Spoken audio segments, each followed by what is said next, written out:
Hello and welcome to this call for submissions workshop.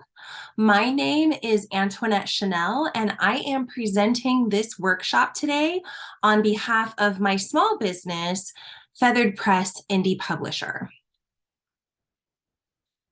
So as far as what we're going to be covering today, on the agenda today, I wanted to do a brief welcome and introduction. I wanted to talk with you specifically about what is Feathered Press, because I realize that the majority of people who are watching this video probably haven't heard of it. I also wanted to speak a little bit about the writing process, talk to you about the theme for our upcoming anthology, which will be published in spring of 2023. And then also talk to you about the selection and publication process for the anthology. So how all of that's going to go after you've submitted your work over to us. So first things first, hello, I've already told you my name. This is just a picture of me to show that it's official. And I am the operator of Feathered Press Indie Publisher, which is a small independent publishing house. We are a full service publisher, which means that we can publish in any genre. We can publish ebooks, we can publish audiobooks, we can publish hardcover and paperback. We do children's books, and we also do nonfiction novels, adult graphic fiction or graphic novels, things like that. We do all of it. And there really isn't a whole lot that we shy away from unless it is perpetuating violence or, unnecessary hate speech, things like that. But for the most part, Feathered Press functions as a publisher, but specifically tailored to indie authors and new authors. So as far as what Feathered Press is, it's a place for new authors to submit and publish their work.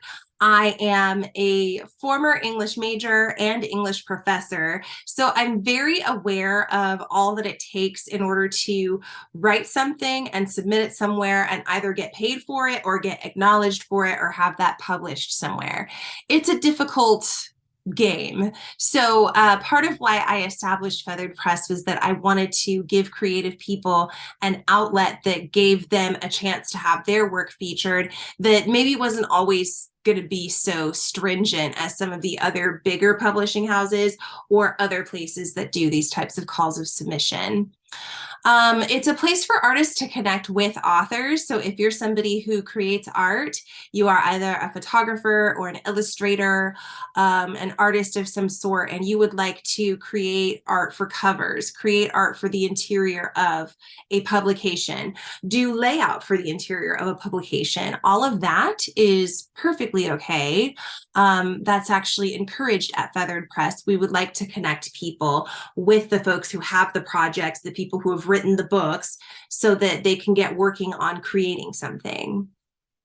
And then last but certainly not least, Feathered Press is a space that celebrates creatives and creativity, which is part of why we are doing our anthology in the first place, because in celebrating creatives, we want to be able to feature the work done by creatives.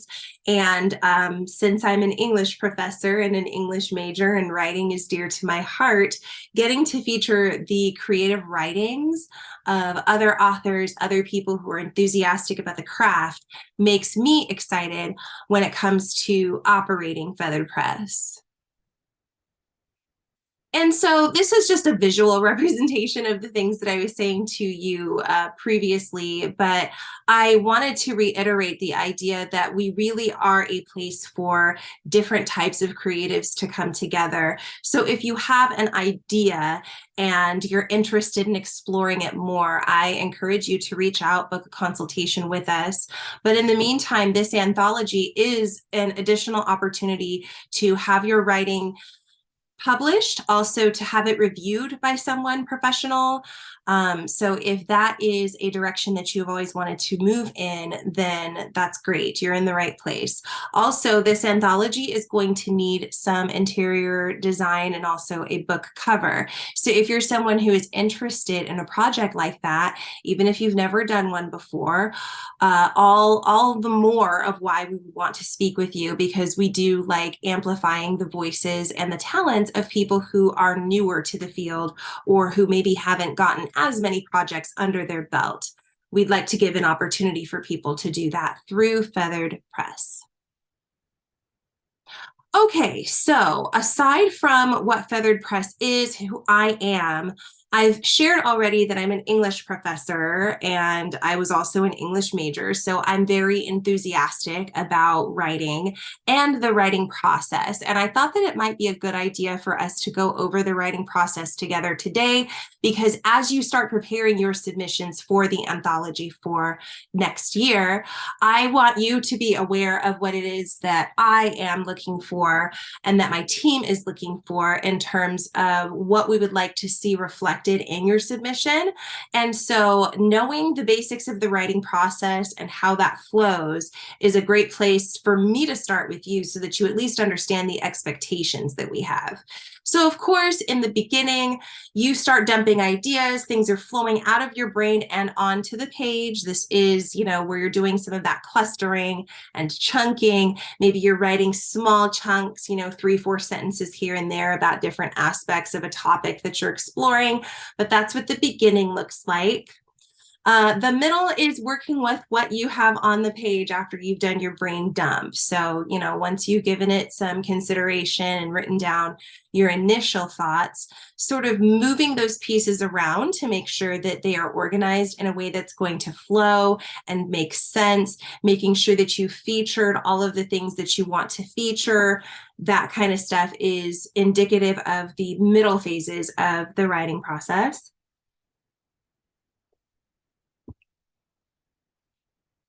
The final creation stage is finishing touches. This is where you're kind of doing the polish on this. And this stage is very important when it comes to preparing for your submission for the anthology.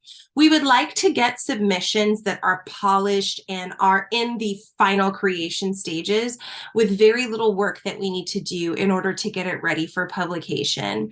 And so one way to do that is to make sure that you are building in enough time for your writing process. Don't just start working on this. The submission date for this is going to be on March 1st, 2023. That's the deadline. So don't wait until February 24th to start working on this stuff, because then you're not going to have enough time to explore each of these areas and do your work the justice that it deserves when you're rushed like that. So, and the submissions that we receive, we want to see that you have put in that time, that when you sent it off to us, it's been worked, reworked, cleaned up, it's polished, and it looks nice. And contrary to popular belief, you don't have to go out and hire some expensive editing service. Just a simple peer review would be fine for this. But skipping that part is going to make it more, it's going to hurt your chances for having your work included in the final anthology, which is why I'm advising about this right now. And then D is the publication part, turning your writing into a book. So this anthology will be a collection of works from people, and we will then do the layout for this and create the physical copies for it that can be purchased. And yeah, because we are a publisher, publishing is what we do. So that last phase is the one, of course, that I get the most excited about, because it means getting to share with the world the creative exports of other people, which is so much fun. So looking a little bit closer at these different parts of the writing process, in practice, when you're doing your beginning stages, some really great steps to take include creating an outline, organizing all of your ideas so that you have common theming and it flows nicely. Mind mapping is another great tool that I like to use, usually first and foremost. Mind mapping helps me sort of dump the ideas out of my brain onto the page. It's a big old mess, mess and it's kind of jumbled and, there's a lot of stuff, and most of it I don't always end up using when I do my mind maps, but it's a lot better to start with a whole lot of stuff and taper down than start with only a little bit of stuff that you're trying to then expand out into something. Writing in chunks is something that I mentioned just a little bit ago. And so this is short form writing, and it's something you can think of as like writing in bursts even. So this is when you are writing 3-4 sentences at a time, or maybe just sitting down and writing that full page, and that's that section, and we put it down for today, and you've done 3 or 4 of those, and you compile those into an essay. A lot of my authors who I work with on their books, this is how they come up with the content for those books. They write in small chunks, and they compile all of those chunks and sort of manipulate the transitions between them so that everything just kind of ties together. But that's the method that we're using a lot of times.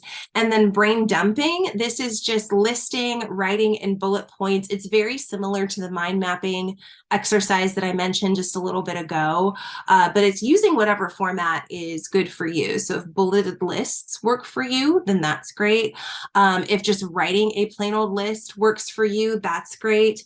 If writing themes and then just kind of listing underneath each of the theme, like I think I want to talk about these things, all of that is perfectly fine. And please keep in mind that the writing process, even though it's something that all authors and writers talk about, your process is your own. So choose what feels best, what you know is conducive to getting you the results that you're looking for. Okay, so usually when I do exercises like this, I often build in some time that allows people to practice their mind mapping. I have a little visual representation right here of what a mind map looks like. So it's kind of like a web or a tree, if you've ever heard of those terms before in your in writing practice and in school. But one note that's down here is that it's always a very good idea to make sure that you're planning for your writing. Make sure that you're thinking about your theme thoroughly. Think about where you want to start and where you want to end, and then filling in the in-between.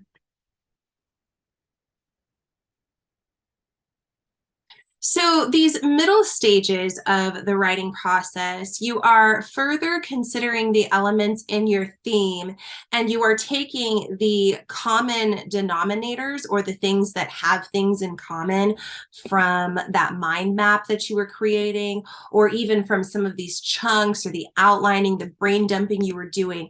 This is where you're starting to work and mold some of those pieces. So figuring out what's going to stay, what's going to go, and there's always a breaking point too, where it's like, oh, I wanted to include every single great idea, but I just didn't have room. When it comes to your submissions for the anthology, we are looking for a minimum of 1,500 words, a maximum of 2,500 words. So those are the parameters that you're working within for the length on these. And anything, if you find that you are hitting the upper limit where you're like, hey, 2,500 words isn't enough for me, please feel free to reach out and let us know. We can let you know if we have space for it. Go ahead and submit it. Or you know what, we've gotten so many long pieces that I don't know if we're going to have room for it. But please, if you feel like, I need a little more space than just 2,500 words, feel free to reach out and let us know what you're working on. And we are happy to advise on whether or not you should continue if we still have the space for it. If no, I don't think we're going to have room, so you might not want to make this such a long story that you are writing. But the minimum is 1,500 words there. I think in the future we will do a shorter form anthology collection where you can submit things like haiku poetry and other prose that is shorter than 1,500 words. But for this very first one out the gate, that's what we're looking for, 1,500 to 2,500 words. Also, make sure in these middle stages that you are conducting a peer review, which is simply allowing someone else to read your writing and give you feedback on it. This is a great stage for kind of feeling out whether or not your writing is landing the way that you want it to. I know it's very easy to just say, well, it came from my head and I loved it. The idea is beautiful. I fleshed it out. So why do I need to share that with anybody else to get feedback from them? I understand the sentiment behind that. However, I want you to keep in mind that this is going to go out to the world. Lots of eyes are going to be looking at this anthology. And so you want to put your best foot forward. And doing so means that you have crossed your T's, dotted your I's, and you're not going to be able to catch any of the inconsistencies that might be in your writing because you are the person who generated it. It's really, really difficult to see the full picture when you are in the frame. And that's exactly what happens when you are the writer, you are the author, is that you're so engrossed and enveloped in the world that you have created, which is great, but it makes it harder for you to see that, hey, this character's story isn't consistent. We don't have continuity happening here. There's a bunch of typos that make this difficult to read, things like that. So just make sure that you are building in some time for that peer review before you submit over to Feathered Press for inclusion in the anthology. And then when it comes to these final stages, we're actually going to come back to this a little bit later too, but I want to mention that for what we do at Feathered Press is in the final stages of someone's writing, when it's going to be something that is published, that is put out on bookshelves in libraries, retail locations, make sure that you hire an editor. Everyone makes tie-ups. I love that so much. It's such a funny little way to point out that, mistakes happen. Make sure that you're formatting your work appropriately. For my anthology, you really don't have to do a whole lot of formatting. We would just prefer to receive your written document in either a Microsoft Word or a Microsoft Word equivalent type of format. PDFs become really difficult to work with if we need to make any comments or shorten anything. So Microsoft Word or something equivalent to that would be the best. And like I said, we don't really have any formatting specifications for this. However, if this was a book that you were submitting as an author, you would need to submit your manuscript in manuscript format. So that's where you have the lines on the page for each page as they would appear like they do with children's books. And often we go back through there and we add any notes about art.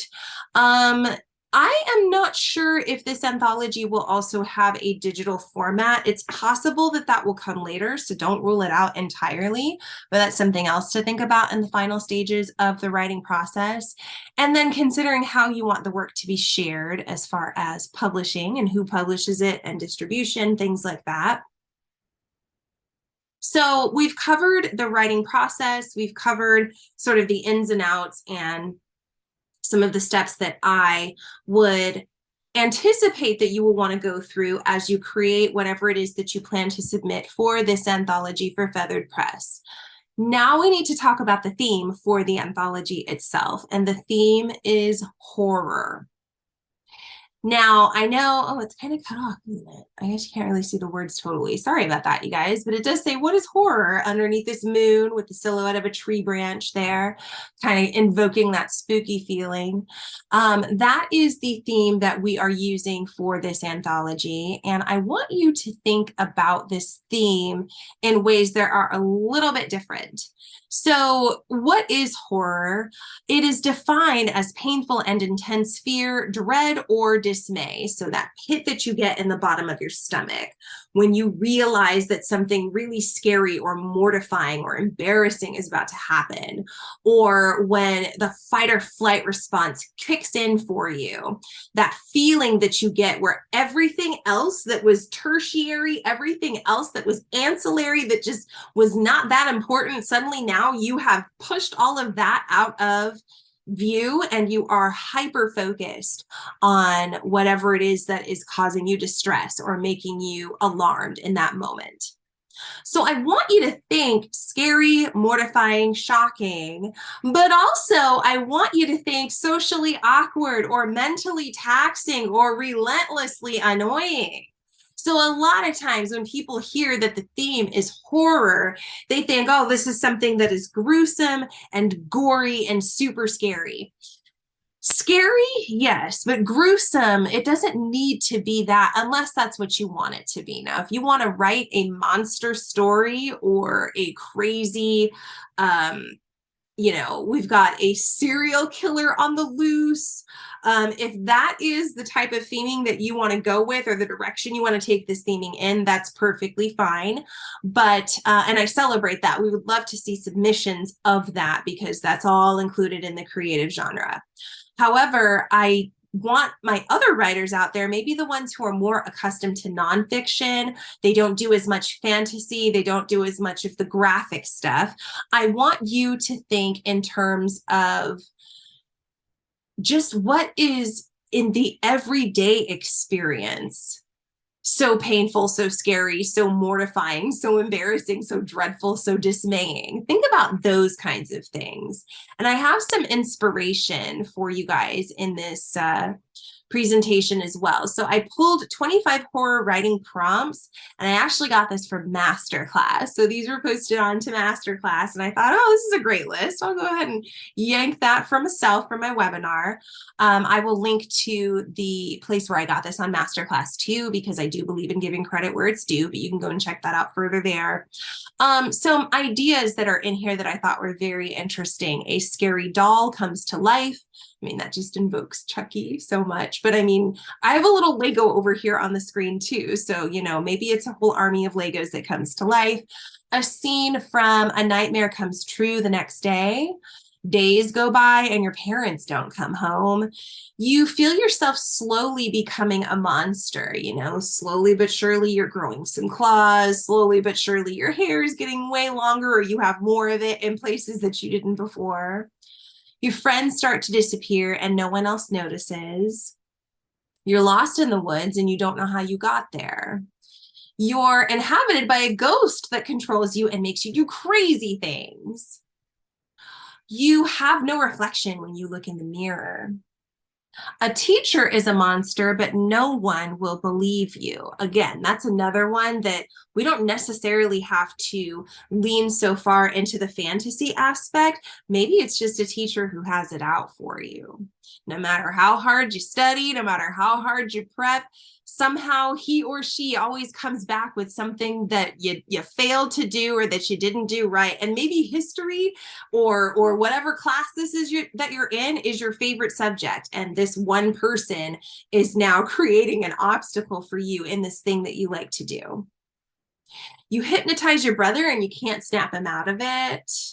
A fortune teller reveals that you are evil. So, I mean, I could see that also being the discovery of some old familial documents that you find out that, oh my goodness, my family tree contains an arms dealer or a notable serial killer or something like that. Someone follows you home and it's your exact double. You find a diary that tells the future.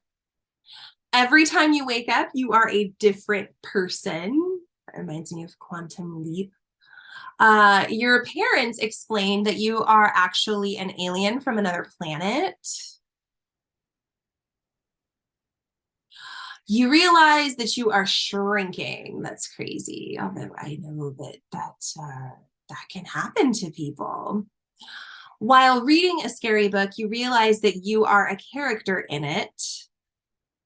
And I've seen this done really nicely where it's like a story within a story.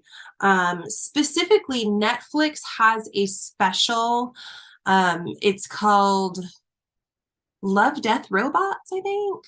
I might not have them in the right order, but that series that's on Netflix is a nice example of how horror can be treated. There was a story from the first season of that where a girl witnesses a murder and then she runs because the guy sees her, and then she ends up in the apartment across the street that she saw the murder in, and then the guy is across the street to her apartment. It's just crazy. But that's an example of how like you can hide a story within a story where it's like, I was just walking along, living my life, and then all of a sudden I became part of this plot, and then the plot sort of enveloped me too. You know, that is a great approach to take if you wanted to. Someone is living in your mirror. I've definitely read some great works about stuff like that. Like every time I show up, there's this man there, and now I can't see my reflection. Everyone knows the new neighbors are vampires, and the kids invite you for a sleepover. All the cats in a small town vanish in the middle of the night, and all that remains is a set of big, scary teeth smashed into a car door. Yikes! A group of friends takes on the zombie apocalypse. Strange things start happening after the grandfather clock starts to speak. You finally meet your child's imaginary friend, or this could just be your friend's imaginary friend, who turns out to be a serial killer. When a local police officer goes to investigate the haunted house down the street, he finds a young girl who died decades ago. So those are just 25 prompts that I pulled just to sort of get your creative juices going and flowing. I'm not saying that these are the prompts that you have to follow if you want your submission to be included in the anthology. Absolutely not. I gave you several ideas at the beginning of this video of some other ways that you can approach this too, and we are happy to read all of it. So it really is up to you. You have creative freedom there as far as what you do with the theme. I do want to bring it back to the writing process final stages, and you'll notice that this is a little bit grayed out now because this is the second time you guys are seeing this slide. But please, please, please, please make sure that you have gone through the steps of the writing process, planning for your writing, the middle stages of doing the tinkering and moving things around and really fine-tuning it as you draft, and then polishing it at the end with that feedback from the peer review, with the feedback from an editor if you let an editor look at this. It says here to hire an editor, and this slide is one that I use when speaking to indie authors about their books. I'm not expecting anybody who submits for the Feathered Press anthology to pay someone to edit for them. This is something that, no, you can hand it to your friend who you know is good at English. Just make sure that you give them ample time to turn that around for you and do the work thoroughly. Otherwise, then, you know, it's kind of a wash if they don't even have the time to look at it and give it the time that it needs in order to, you know, adequately give feedback on that and adequately edit. So please don't think that I'm asking you to fork over money when it comes to this part here where it says hire an editor. It really is just the principle of making sure that somebody else is reviewing your work before you send it off to be submitted for our anthology. We will be going through all of the submissions as well to pick out the ones that are the best. The best ones will be featured, but we don't want to have to then say, okay, this is a nice story and it sounds really good, but it needs some fine tweaking if we're going to put this into the publication. That's a little bit too involved for what we are looking to do with this anthology. So please make sure that you get your work polished and formatted nicely. I'm seeing here that I did not write the length parameters. I'll try and see if I can insert that somehow in post, but 1,500 words minimum, 2,500 words maximum. Also, the submission deadline for this anthology for spring 2023 is going to be March 1st, 2023. I have contact info listed at the end of this video, so you'll be able to see it on the screen, but the email address that you will submit your writing to is info@featheredpresspub.net, and I will show that on the screen in just a few minutes so that you can get the spelling, see all of that, and have it. But if you are including illustrations with your work, that's totally fine as well. Please make sure that you are considering how those illustrations will render as we put them into the anthology. I haven't decided on the trim size yet for this, but once I have those parameters, I will announce that on our social media, and I will also put that onto the call for submissions page that's on the Feathered Press website. So these are just all of the things to consider when it comes to wrapping up your work after you have written your piece of horror, whether it be fiction or nonfiction, getting that wrapped up before you send it over to Feathered Press for submission. Okay, if you have any questions regarding the information that was discussed today, as I mentioned, you can write to info@featheredpresspub.net, or you may also write to me at hi@missantoinette.net. Either one of those email addresses will work, but do know that this anthology is part of the Feathered Press indie publisher brand. This is not a Miss Antoinette Chanel thing. This is from the publishing company. Also, if you need to reach out with questions, you can do so on social media. We are on Instagram at Feathered Press Pub. We are also on Facebook at Feathered Press Pub. So you can message us in either one of those places and you will get responses to your questions. Otherwise, thank you so much for taking the time to view this webinar, for your interest in the Feathered Press anthology and in Feathered Press, just period. I really love and nurture my business because I want it to be something that provides safe space for other creatives to be able to do what they like to do and to get paid for it. So in building that vision, I'm opening up this call for submissions to hopefully get people writing who love to write and get them talking about this anthology that will come out with their work featured in it, and keeping the creative energy alive.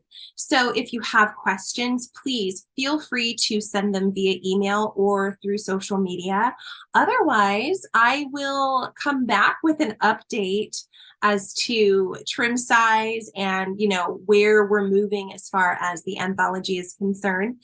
But for right now, you have until March 1st, 2023 to submit to us. And I can't wait to read all of those submissions. I celebrate the creativity, and I will be talking to you all very soon. Take care, keep shining, be safe.